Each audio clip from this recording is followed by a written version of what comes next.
పేద ప్రజల కోసం ప్రవేశపెట్టిన ఉపాధి హామీ పథకం మండల స్థాయి ఉద్యోగులకు ఆదాయ వనరుగా మారింది.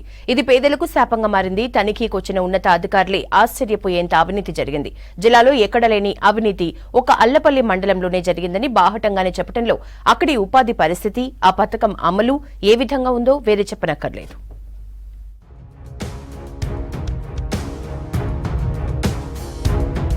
భద్రాద్రి కొత్తగూడెం జిల్లా ఆళ్లపల్లి మండలంలో మార్చి 2023 నుండి 2024 వరకు అంటే ఈ ఏడాది ఉపాధి పథకం సోషల్ ఆడిట్ జరిగింది. ఈ ఆడిట్లో అనేక ఆశ్చర్యకరమైన విషయాలు వెలుగు చూశాయి. మండలంలో ఉన్న 12 పంచాయతీలలో మట్టి పనులు చేయవలసి ఉంది. అన్ని పంచాయతీల్లో కూడా సెక్రటరీ మెట్లు కలిసి నిబంధనలకు విరుద్ధంగా వ్యవహరించారు.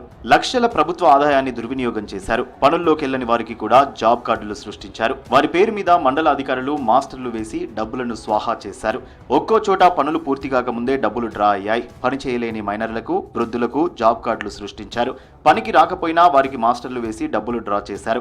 కుటుంబంలో ఒకరికే జాబ్ కార్డు మంజూరు చేయవలసి ఉండగా కొన్ని కుటుంబాలలో ఎంతమంది ఉంటే అంతమందికి జాబ్ కార్డులు ఇచ్చారు. 70-80 ఎకరాల వ్యవసాయ భూమి ఉన్న ఆసాములకు కూడా జాబ్ కార్డులు మంజూరు చేసి వారు పనికి రాకపోయినా వారి అకౌంట్లో డబ్బులు డిపాజిట్ అవుతున్నట్టు తనిఖీలో తేలింది. హార్టికల్చర్ పేరుతో తక్కువ మొక్కలు నాటి ఎక్కువ నిధులు డ్రా చేశారు. సెక్రటరీ సారు మారండి మధ్యలో అన్వేష్ సారు ఆయన ఉన్నప్పుడు మంచిగానే డబ్బులు పడ్డాయి సార్. స్లిప్పులు కూడా ఇచ్చారు మాకు. తర్వాత ప్రవీణ్ సార్ వచ్చిన తర్వాత డబ్బులు పడట్లేదు సార్, డబ్బులు పడట్లేవు అని అంటే ఇష్టం ఉన్న వాళ్ళకి వేసుకుంటా, నువ్వు నాకు పనికి అవసరం లేదు సార్, నువ్వు ఎవరు చెప్పుకుంటూ చెప్పుకోని అన్నారు సార్. నన్ను నరేష్ బ్యాచ్లో పోయినా నేను దూరనని సెక్రటరీ సార్ వేరే మధ్య వెంకటేష్ దానికి తోలిండు సార్. ఆయన కూడా వద్దన్నాడు సార్. వద్దంటానంటే నువ్వు కాళ్ళు పట్టుకొని బతిలాడమని సెక్రటరీ సార్ మాట్లాడిండు. మండలంలో 1,94,00,000 నిధులతో 252 పనులు పూర్తి చేయవలసి ఉంది. ఇందులో 2 అభివృద్ధి పనులు మాత్రమే పూర్తయ్యాయి. మిగిలిన పనులు జరుగుతున్నట్టు సంబంధిత మండల అధికారులు తెలియజేస్తున్నారు. కొన్ని పనులకు నిధులు డ్రా అయ్యాయి. కొన్ని పనుల పేమెంట్ కోసం ప్రభుత్వానికి ఆర్డర్ చేశారు. ఈ ఉపాధి పనులు మొత్తంలో కొన్ని పంచాయతీలలో చిన్న చిన్న తప్పులు జరిగినా కొన్ని పంచాయతీలలో అధిక మొత్తంలో అవినీతి జరిగింది. ఒక్క ఆళ్లపల్లి పంచాయతీకి 42 పనులకు గాను 47,67,720 రూపాయల నిధులు మంజూరయ్యాయి. ఏడాది చేసిన పనులలో 6 నెలలకు సంబంధించిన డబ్బులు డ్రా అయ్యాయి. ఇంకా 6 నెలలకు సంబంధించిన కూలీల వేతనాలు డ్రా కావాల్సి ఉంది. ఆళ్లపల్లి పంచాయతీలోనే చోటు చేసుకున్న అవినీతి అధికారులను ఆశ్చర్యపరిచింది. ఏ పని కూడా నిబంధన ప్రకారం జరగలేదు. ఆళ్లపల్లి పంచాయతీ సెక్రటరీ తనకు సంబంధించిన బంధువుల పేరుతో 40 మందికి జాబ్ కార్డులు సృష్టించి నగదు డ్రా చేసుకుంటున్నట్టు అతని భార్య ఝాన్సీ అధికారులకు ఆధారాలు అందజేసింది. రాతపూర్వకంగా లెటర్ ఇచ్చింది. ప్రవీణ్ కుమార్ అతని భార్య ఝాన్సీ వేర్వేరుగా ఉంటున్నారు.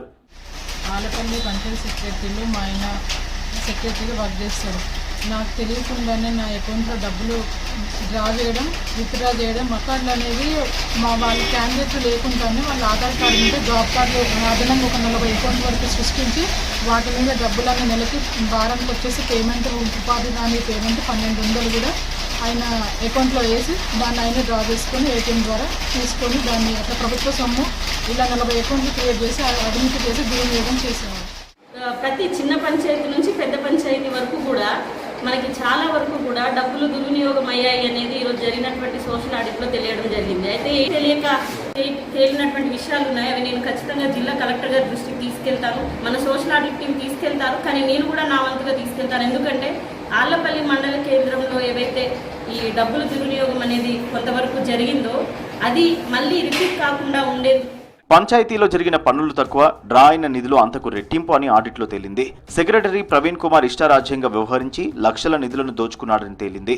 తనకి ఇష్టం వచ్చిన వ్యక్తులను పనిలోకి రానివ్వడం, తన విధానాలు నచ్చక ప్రశ్నించే వారిపై కక్షపూరిత చర్యలు చేపట్టే వారి అకౌంట్లో డబ్బులు డిపాజిట్ చేయకపోవడం తదితర చర్యలకు సెక్రటరీ ప్రవీణ్ కుమార్ పాల్పడ్డారని బహిరంగ ఆరోపణలున్నాయి.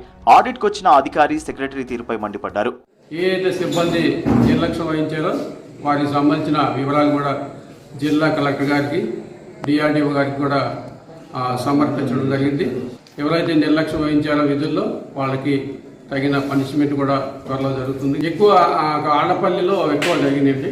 అది కూడా జాబ్ కార్డ్స్ విషయం కానీ, అదేవిధంగా మాస్టర్లు, బినామీ మాస్టర్లు, అదేవిధంగా సంతకాలు లేకుండా పేమెంట్స్ ఇలాంటివి ఎక్కువగా ఆళ్లపల్లిలో జరిగింది. జిల్లాలో ఎక్కడా లేని అవినీతి అవకతవకలు ఆళ్లపల్లి పంచాయతీలోనే జరిగాయని అధికారులు బాహటంగానే తెలియజేశారు. అవినీతికి పాల్పడిన అధికారులపై చట్టపరమైన చర్యలు తీసుకుంటామని అధికారులు తెలిపారు.